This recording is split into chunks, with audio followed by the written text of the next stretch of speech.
Hi everyone! In this video we're going to look at the problem in which we need to sketch the region enclosed by the given curves and find its area. We will start by graphing the given curves. The first function is the basic cubic function, and I can sketch its graph by finding and plotting a few points.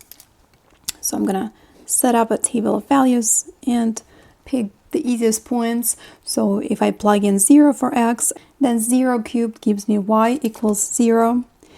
If I pick x equals 1, 1 cubed is 1. If I try -1, -1 cubed is -1. And I can also try 2 and -2. 2 cubed is 8, -2 cubed is -8. Okay, so let's plot the points 0, 0, 1, 1, -1, -1. So then it's 2, 8. And I only have the xy plane far enough to do -2, -8. So I'll just use the points that I have so far, and if I need, I can extend the graph. Okay, so that's what I have for y equals x cubed. Now the second function is the linear function y equals x plus 6. Since it's a linear function and it's already in the slope-intercept form, which means that y is by itself, everything else is on the right-hand side, and I'll use this form for graphing purposes. I know that the number that's added or subtracted at the end, in this case it's added, is the y-intercept. So the straight line will cross the y-axis at 6. That's the first point. And the slope is the number coefficient of x. Well, there is no number, it means it's 1. So the slope is 1. And I'll need to write it as fraction, so it's 1 over 1 because I need rise and run. 1 over 1, rise over run. So 1 up, 1 over. So from my y-intercept, I'm going to go 1 up, 1 over. And a few more points, 1, 1, 1, 1 up, 1 over. Here's that point. So that's apparently the point of intersection. And I can see the pattern. I can just do more points so that I can graph the accurate line.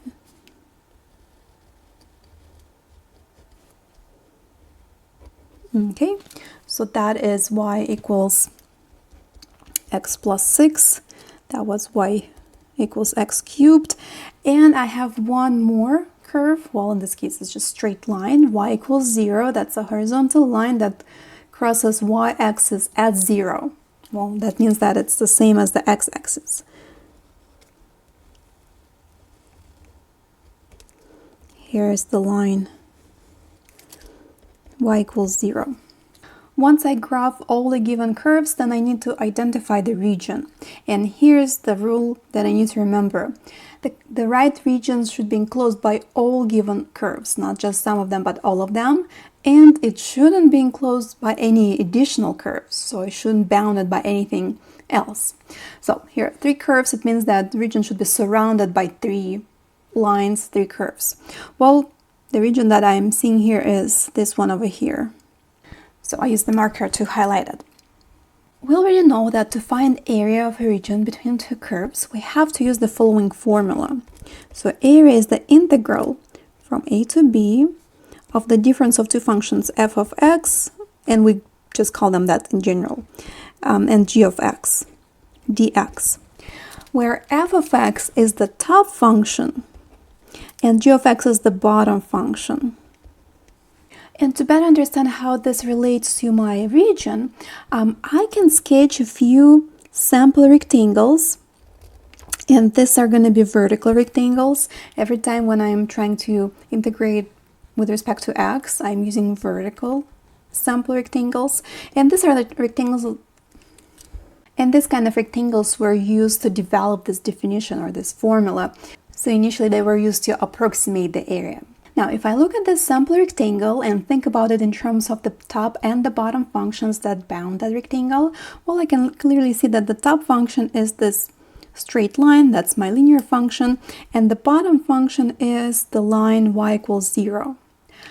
But as I look at this region, I notice that if I place the sample rectangle over here, then while the top function stays the same, that's my linear function y equals x plus 6. The bottom function is different, right? So the bottom function for this rectangle is y equals x cubed.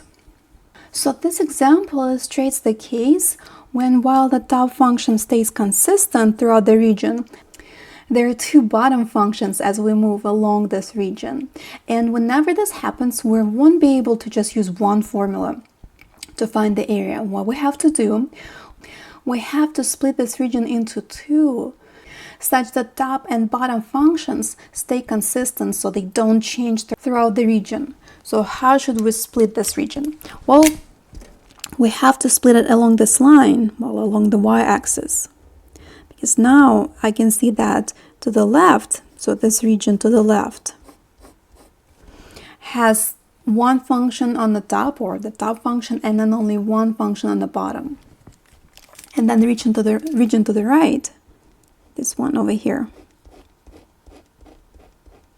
now is also consistent. There's only one function that I can call a top function and only one function that I'm going to call a bottom function.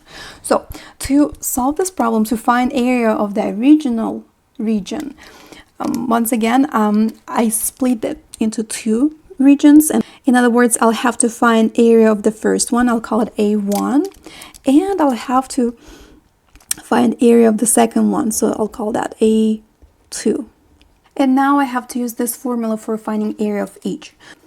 So to find A1, area of the first region, I'm going to set up the integral. And what will the limits of this integral be?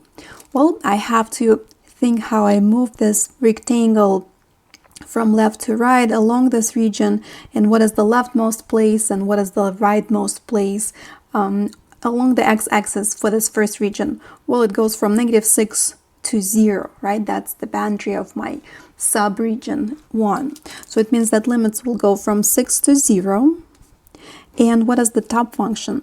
The top function is the linear function y equals x plus 6.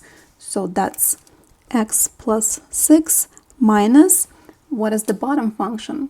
The bottom function is y equals 0.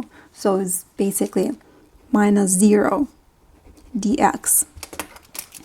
So that's top, and that's the bottom function. Okay, so I'll quickly integrate that. That's going to be x plus 6 dx.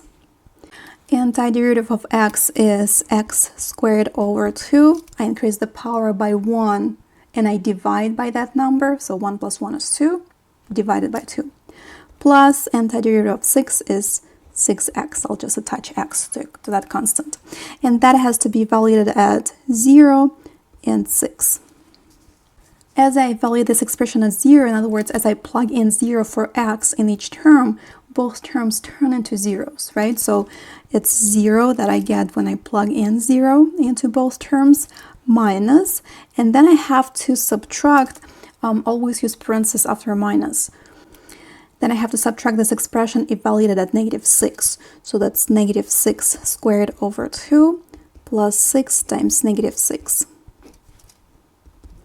That is 0 minus 36 over 2, that's 18, minus 36, that's -18 inside the parentheses, and then negative and negative will give me positive, so positive 18.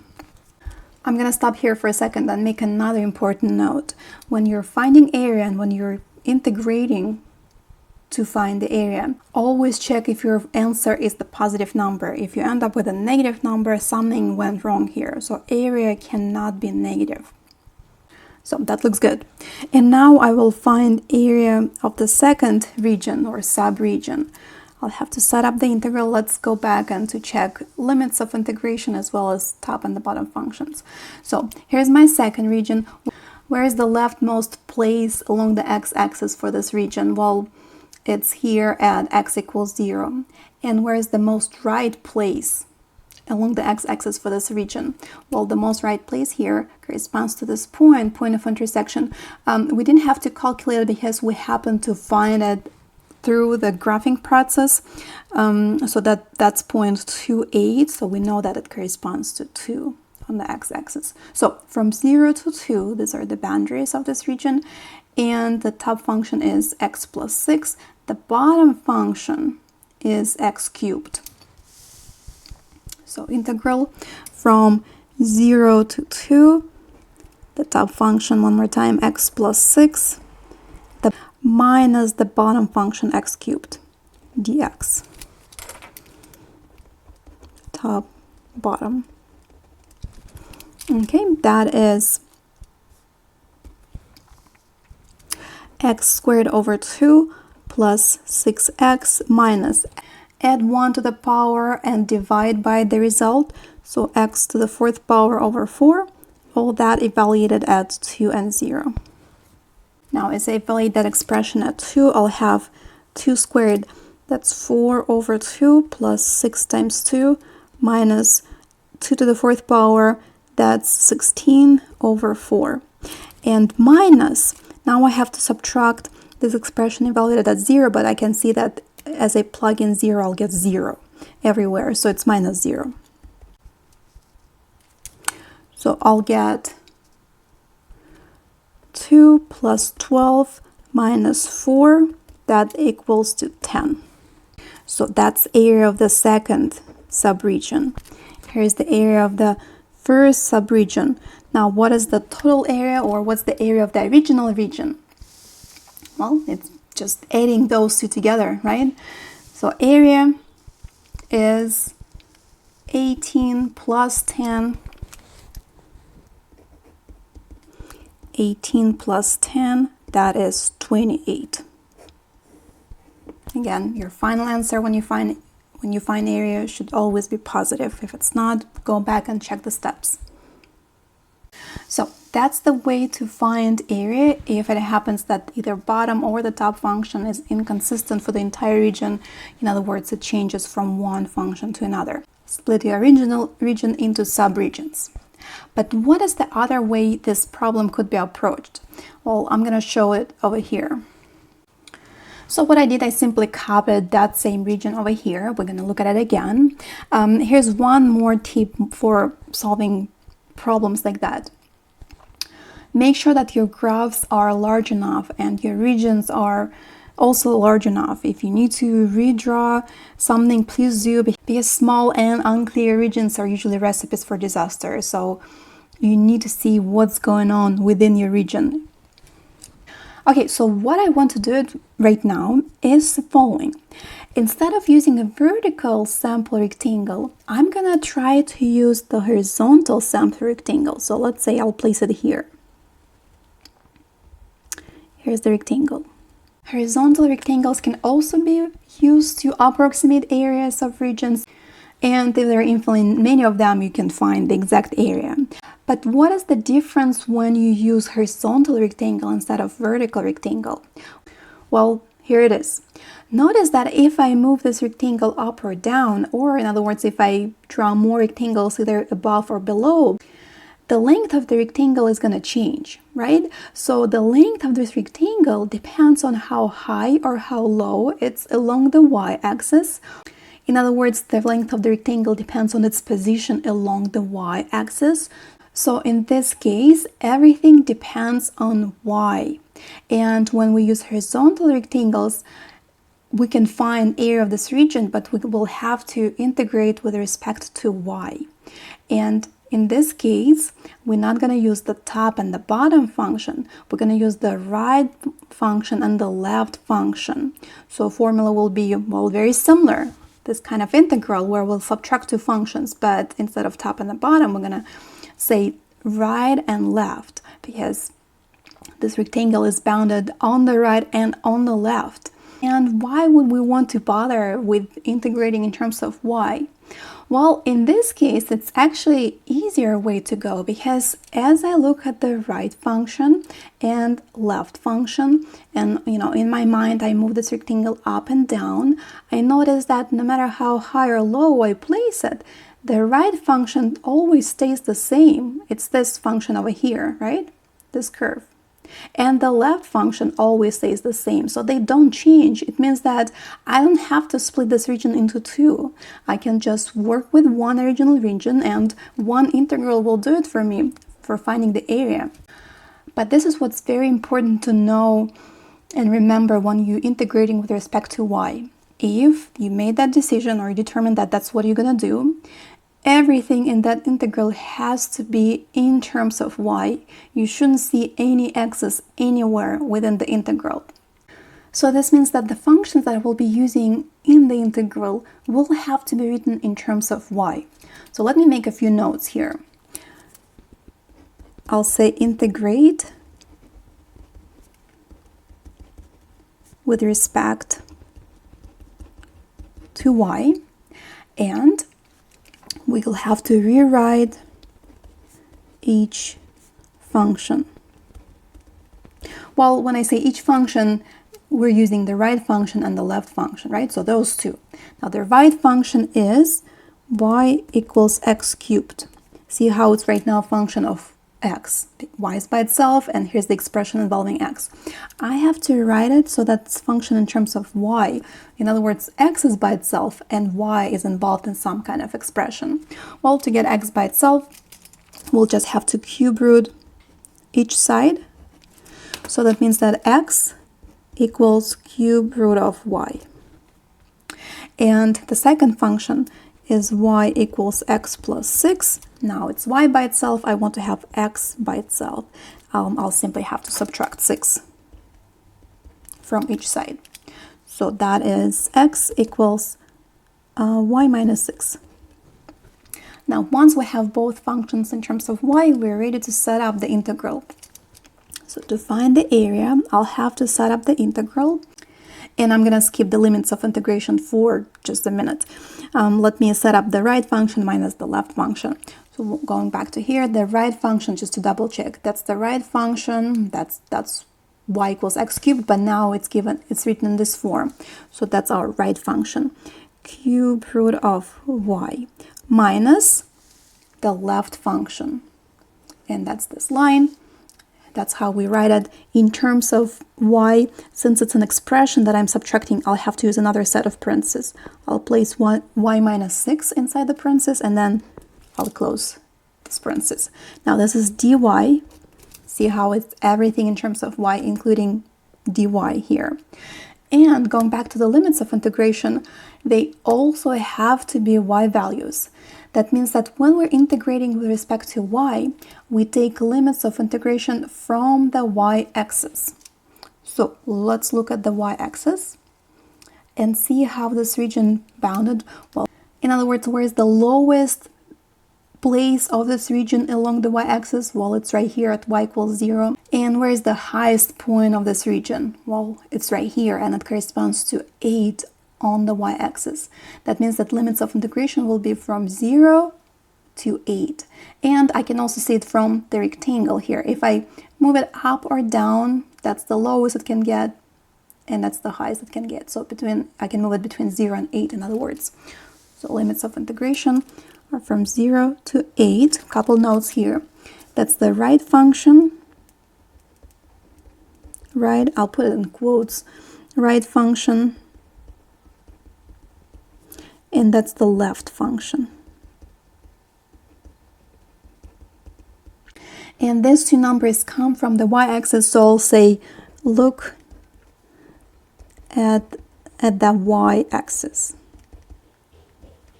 So when integrating with respect to y, everything is in terms of y, including limits of integration. Well, and once you set up your integral, the rest is kind of the same. We just use the rules of integration here.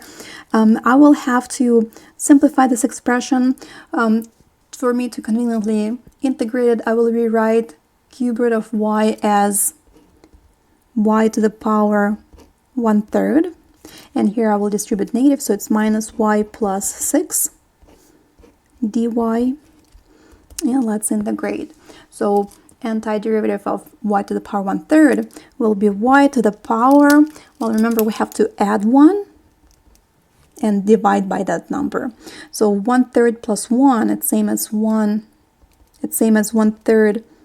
1/3 plus 3 over 3, so that is 4 over 3. So it's y to the power 4/3 over 4/3, like that. Minus power 1 here, so I add 1, it's y squared over 2 plus 6y. And I will have to evaluate this expression at 8 and 0. Okay, so let's plug in 8. It's going to be 8 to the power 4/3, and then divided by 4/3, it's same as multiplied by 3/4, like that. Minus 8 squared over 2 plus 6 times 8 minus, and now I have to evaluate all that at 0. Since I will get 0 everywhere, I'll simply write minus 0. So what is 8 to the power 4/3? That's how I think about it. Power 4/3 means that we have, remember, the denominator of this power indicates the index of the radical, so I have cube root of 8, and the numerator indicates the power, so that is raised to the 4th power. That's how I'll rewrite it. Now cube root of 8 is 2, so it's 2 to the 4th power, which is 16. Okay, so that's 16 times 3 over 4 minus 64. 64 over 2, that's 32, plus 6 times 8, 48. Here I can divide out 4, which will give me 12. So that's 12, well, 4 times 3, that's 12, minus 32 plus 48, and that is negative 20. Negative 20 plus 48, 28. So I can see that my result is positive. That's a good sign. Always check for the sign. Never box this answer if it's negative, well, when you're finding area. That looks good. It's positive. Well, and another good news is that, because remember that was our second way or second method of solving that same problem, the good news that we got the same answer as with the first method. So that's the difference when you integrate in terms of x and in terms of y. And generally just look at the problem and see what's going to be easier and convenient, more convenient for you to do. Integrate with respect to x or with respect to y, but just remember that as you choose the variable of integration, that only variable that should be present in the integral, including the limits of integration, that they also should come from that corresponding axis.